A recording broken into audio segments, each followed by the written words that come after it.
माननीय मुख्यमंत्री साहेब आणि आपल्या महाराष्ट्र राज्याला लाभलेले 2 महारत्न उपमुख्यमंत्री श्री एकनाथ शिंदे आणि श्री अजितदादा पवार,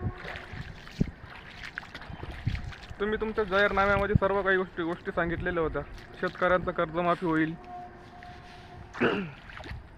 आणि त्यानंतर तुम्ही बोलले की योग्य वेळ आल्यावर कर्जमाफी करूया.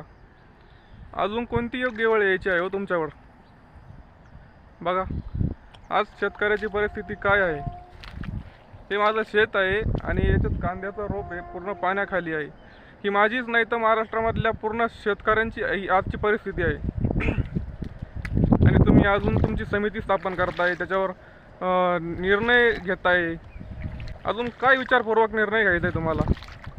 आणि शेतकऱ्याविषयी एवढा विचारपूर्वक निर्णय काय घ्यायचा आहे? आज सत्ता तुमच्या हातामध्ये आहे.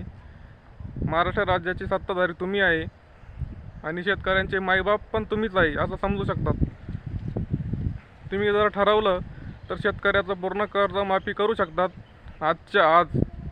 कारण तुम्ही जेव्हा विरोधी पक्षामध्ये होते तेव्हा तुम्ही सगळं सांगितलेलं आहे की मुख्यमंत्री काय करू शकतो, मुख्यमंत्र्याच्या हातात काय पॉवर आहे. तर मग ती पॉवर आज कुठे गेली? आज तुम्हाला विचारपूर्वक निर्णय घ्यावा लागत आहे. तुमच्या समिती अजून स्थापन होत नाही आहे. काय बोलायचं काय? एवढं सगळं बघून बोलायचं काय? शब्दच नाही राहिले बोलायला. आणि सरकार योग्य ती ॲक्शन घ्या. लवकरात लवकर शेतकऱ्यांच्या कर्जमाफीवर लक्ष द्या आणि नुकसान भरपाई अनुदान देताना थोडं योग्य द्या. त्याच्यावर विचार जास्त करा. तुमच्या 8,000 9,000 प्रति हेक्टरी कर्ज अनुदानाने काहीच होत नाही. अहो, तुमचे 8,000 हेक्टरी तुम्ही अनुदान देत आहे, त्याच्यात सांगायचं झालं तर बिघ्याचाही खर्च सुटत नाही. बिघ्याचा सोडा 1 गुंठ्याचाही खर्च सुटत नाही आणि तुम्ही हेक्टरसाठी 8,000 देताय. मायबाप सरकार आज अक्षरशः शेतकरी मरणाच्या दारात उभा आहे. आज त्याला तुमच्या मदतीची खूप गरज आहे.